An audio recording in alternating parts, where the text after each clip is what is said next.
Next हम कर रहे हैं example second, find the series solution of the following differential equation about zero. तो आपने इक्वेशन देखनी है, इक्वेशन को स्टैंडर्ड में चेंज किया तो हमें लगा कि डी टू वाई बाई ये एक्स नीचे चला जाएगा, d two y by d x square 3/x d y by d x plus में y इक्वल टू 0। अगर हम इसको स्टैंडर्ड से कंपेयर करते हैं तो हमें मिल रहा है p कितना हो गया -3/x एंड q इज़ 1। सो मुझे q को तो कोई दिक्कत नहीं है x इक्वल टू 0 पे, but p is not define at x equal to 0। So x equal to 0 is not a ordinary point. Then हम क्या करते हैं, x p x करते हैं, दैट इज़ -3, क्योंकि x से अब x से मल्टीप्लाई करेंगे तो x से x कट जाएगा -3।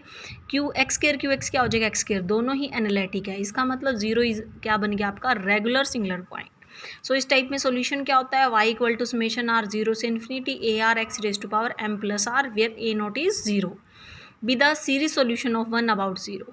नेक्स्ट स्टेप आपका क्या रहेगा, d y by d x. अब मैंने आपको बताया था कि r के केस में r वेरी नहीं करेगा, m प्लस आर आगे आएगी, पावर में से एक माइनस हो जाएगा। सेकंड डेरिवेटिव में m प्लस आर -1 अगेन आगे आएगा, पावर में से एक और माइनस हो जाएगा, that is x raise to power m plus r -2। अब आपने y d y by d x and second derivative की वैल्यू इक्वेशन 1 के अंदर पुट करनी है।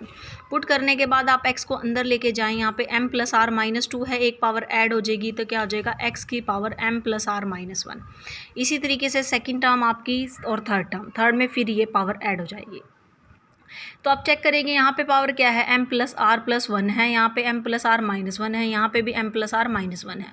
तो इन दोनों को आप मर्ज कर सकते हैं, ए आर कॉमन आ जाएगा, x raise to power m plus r -1 common आ जाएगा, तो अंदर आपका क्या बचेगा, m प्लस आर दोनों में से कॉमन आ जाएगा, m प्लस आर -1 -3 कितना हो जाएगा, m प्लस आर -4। तो ये दोनों हमने एक सेम पावर की थी तो मर्ज कर ली, और ये थी r2 से इन्फिनिटी ए आर -2। ये मैंने क्या किया, इसको मैंने शिफ्ट किया x raise to power m plus r में।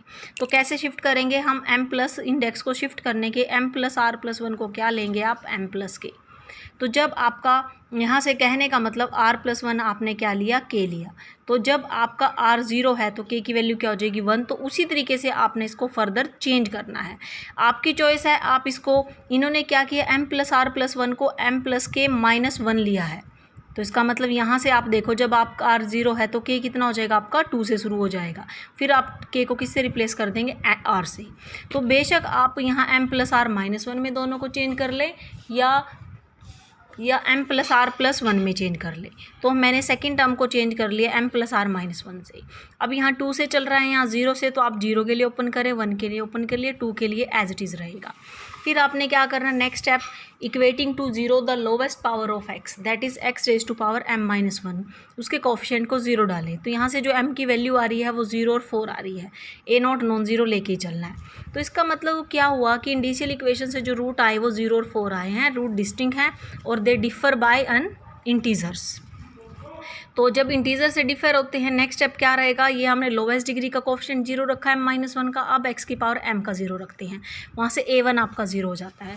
फिर आपने जनरल टर्म का कोफिशिएंट ले लेना है, x raise to power m plus r -1 का, दोनों को कंबाइन करके, यही है कंबाइन करके, यहाँ से a r आ जाएगा in term of a r -2 की टर्म्स में। तो वहाँ अब r को आप 2 डालें, 3 डालें तो आपकी फर्दर टर्म्स आ जाएंगी। तो अब जब सब्स्टिट्यूट करेंगे तो आपका सोल्यूशन आ गया y equal to x m, a naught plus में a1 0 था, a2 a3 फिर 0 आया, a4 इस टाइप से, मतलब कि a1 0 आने से a3 0 आ गए 5, तो ओड टर्म्स आपकी 0 आ गई, इवन टर्म बचेंगी। अब आपके पास सॉल्यूशन में आपने क्या करना है, ये स्टेप सब में लगभग सेम रहता है। उसके बाद देखो हमने क्या करना होता है, जो हमारे रूट आए हैं, एक m1 लेना है, एक m2, और इस तरीके लेते हैं कि m1 m2 से क्या होगा, बड़ा होगा। तो इसलिए आप क्या करते हैं, m1 क्या लेंगे, यहाँ पे हमारे पास m की वैल्यू एक 4 आई है, तो इसको 4 लेंगे और इसको क्या ले लेंगे 0।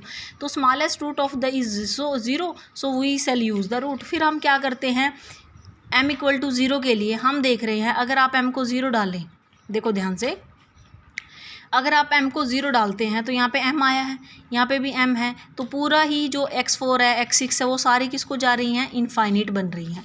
तो इसीलिए हम a नोट को किससे रिप्लेस करेंगे, b note into m -m2, उसको हम छोटे वाले को m2 नाम देते हैं, तो m2 कितना है 0। तो आप इसको रिप्लेस करें तो आपके पास जहाँ पे भी a नोट था आपने उसकी वैल्यू क्या डाल दी, b नॉट m माइनस 0, इसका मतलब b नॉट m। तो पहले टर्म के साथ m आ गया, सेकंड के साथ आ गया, थर्ड के साथ आएगा, उनमें बाकियों में कटता रहेगा क्योंकि x4 के नीचे पहले m था, x6 के नीचे पहले m था, ये आप देख सकते हो, x4 में नीचे m था, x6 में नीचे m था, तो वो कैंसिल हो जाएगा।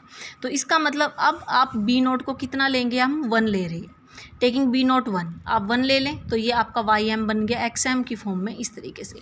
अब u हमारी वैल्यू क्या होती है, y at m equal to 0। अब आप इसके अंदर m को 0 डाल सकते हैं, तो जब आप m को 0 डालेंगे ये दोनों टर्म 0 हो जाएंगी, यहाँ 0 नहीं होगा, तो क्या बचेगा x की 4 माइनस 2 इंटू 2 इंटू 4, इसी तरीके से 6 हायर बचेंगे। तो ये सोल्यूशन आपका क्या आ गया, ux। अब डिफ्रेंशिएट करेंगे yx को विद रिस्पेक्ट टू m, तो कर ली y बाय कर ली m। ये किसका करना है, जो हम स्टार्टिंग में लेके चले हैं, हमारे पास जो इक्वेशन हमारी बैक से आया है, बैक से कहाँ से आया है, जब हम पहले हमने ये किया, यहाँ से आप सोच लो बेशक। तो यहाँ पे फर्स्ट फंक्शन का डिफरेंशिएशन x की m का कैसे होएगा, क्योंकि विद रिस्पेक्ट टू m कर रहे हैं, तो जैसे a की m का क्या होएगा, a की m log ऑफ a, तो यहाँ पे m की a की बजाय क्या है x, तो क्या हो जाएगा x की m log of x, second term as it is, plus x की m as it is second का करेंगे, m का 1 हो जाएगा, यहाँ पे m का u बाई v से हो जाएगा, तो आप सारी टर्म सॉल्व कर लेंगे। फिर उसके अंदर m को आपने 0 करना है और वो आपका क्या बनेगा, vx। तो यू विल फाइंड vx आपका कैसा आ रहा है, ux into log x plus में ये रिमेनिंग जो भी टर्म्स आई हैं, तो vx आपका आ गया ux log of x plus में 1, इसको आपने सॉल्व करना है, m को 0 डालना है सारी टर्म्स में, तो प्लस 1 बाई 2 का होल स्क्वायर x की स्क्वायर, फिर इसी तरीके से चल रहा है। It can be verified the solution obtain by m equal to 4, जब आप m को 4 डालेंगे तो वो डिपेंड करेगा इक्वेशन 6 के सॉल्यूशन पे, तो इसलिए हमारे पास 6 और 7 कंबाइन बना के हमारे पास क्या बनेगा, general solution y equal to c1 ux plus में c2 ux। तो इसके साथ हमारा ये हमने किया फेबोनिकी मेथड से, जब आपके पास क्या था, सेकंड केस किया उसके अंदर, जब हमारे पास क्या थे, root of indicial equations are unequal थे और दे डिफर बाय इंटीजर थे।